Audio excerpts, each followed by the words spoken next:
Pickup ভ্যানের একপাশে খুলে রাখা হয়েছে ডালা, সেখানে ঝুড়িতে ধরে ধরে সাজিয়ে রাখা হয়েছে বিভিন্ন ধরনের সবজি। আছে দেশি হাঁস মুরগির ডিম, কলার মোচা, বাতাবি লেবু, আমড়া সহ দেশীয় ফল। গ্রামে আবাদ করা এসব পণ্য স্বল্প মূল্যে শহরের মানুষের কাছে বিক্রির আয়োজন করেছেন কৃষকরাই। নাম দিয়েছেন নিরাপদ কৃষি বাজার।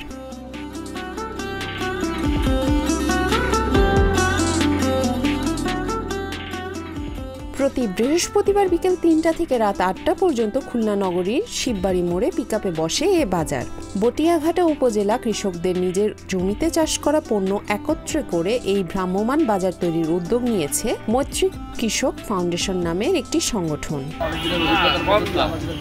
তারা নিরাপদ করছে কিন্তু বাজারে সেই দামটা তারা পাচ্ছে, যে কারণে আমরা 2022 সাল থেকে চিন্তা করলাম যে কৃষকদের উৎপাদিত পণ্য সরাসরি নিরাপদ পণ্য যদি আমরা সরাসরি কৃষকের ভক্তদের হাতে তুলে দিতে পারি, সেই উদ্যোগের ফল হিসেবে আমরা একটি সহযোগিতা করছি কৃষকদের। তারা একটি ছোটো পিকআপে তারা খুলনা শহরে নিয়ে আসছেন, তারা এখানে বিক্রি করছেন সরাসরি ভক্তদের কাছে। ওইখানে বলে রাখা দরকার যে আমাদের কৃষিতে যে অনিরাপদ হচ্ছে দিন দিন, সেটা কৃষকরাও বুঝতে পারছে এবং তাদের বুঝতে পারার ফলাফল হিসেবে তারা যেটা উৎপাদন করছে বাজারের জন্য এই ধরনের একটি বাজার তৈরি।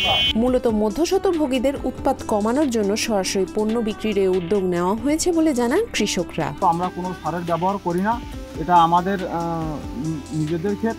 এখানে প্রত্যেক সপ্তাহে একবার লোকদের গাড়ি আসে, এর ভিতর আর কোনো মধ্যস্বত্বভোগী কোনো নেই।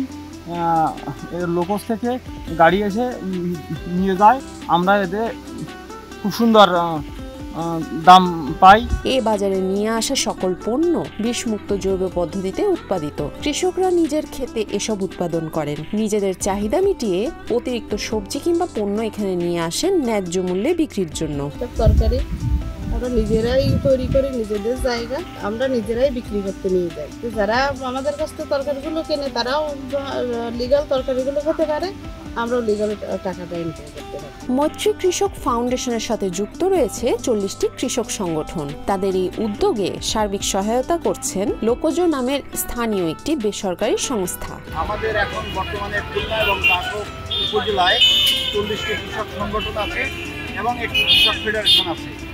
এই কৃষক সংগঠন এবং ফেডারেশনের বেশিরভাগ কৃষক এবং কিষানি যারা অর্গানিক উপায়ে ধান চাষ করে, বেসিক্যালি আমন ধানটা আমাদের এলাকায় সার কীটনাশক ছাড়া উৎপাদন করে তারা।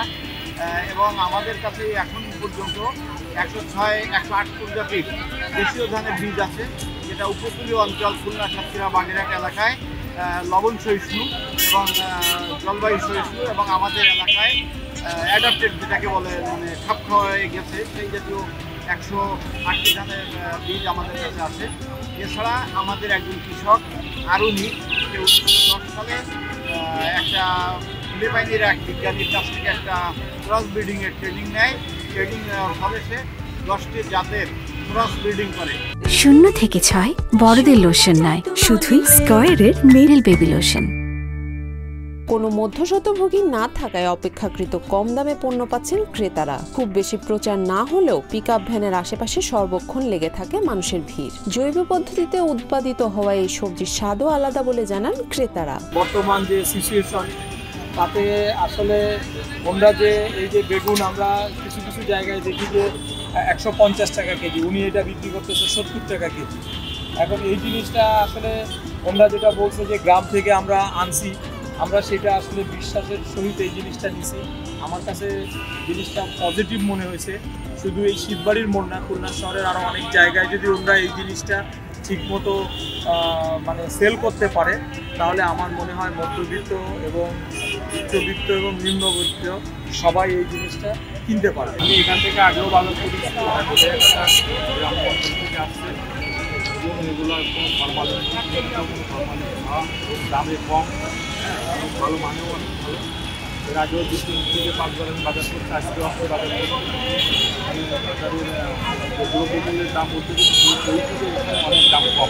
অভাবনীয় এই উদ্যোগকে আরও দূরে এগিয়ে নিতে কৃষি সম্প্রসারণ অধিদপ্তর সবসময় প্রয়োজনীয় পরামর্শ ও প্রশিক্ষণ দিয়ে পাশে থাকবে বলে জানান কৃষি সম্প্রসারণ অধিদপ্তরের এই কর্মকর্তা।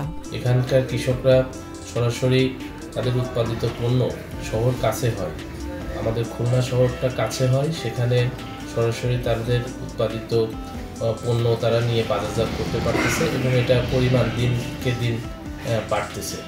এখানে আমাদের বেশ কিছু ক্ষুদ্র ক্ষুদ্র কৃষক সংগঠন আছে, তারা এই বিষয়টা নিয়ে কাজ করতেছে এবং এই কারণেই এবং আমাদের সার্বিক সহযোগিতা নিয়ে তারা আস্তে আস্তে ক্রমান্বয়ে তাদের যে কার্যক্রম সেটাকে এগিয়ে নিচ্ছে এবং আমাদের কৃষি ডিপার্টমেন্টের কৃষি সম্প্রসারণ অধিদপ্তরের সমস্ত কর্মকর্তারা তাদের পাশে আছে এবং মাঠ পর্যায়ের কর্মকর্তারা এবং আমরা সহ তাদেরকে বিভিন্ন ধরনের পরামর্শ দিচ্ছি।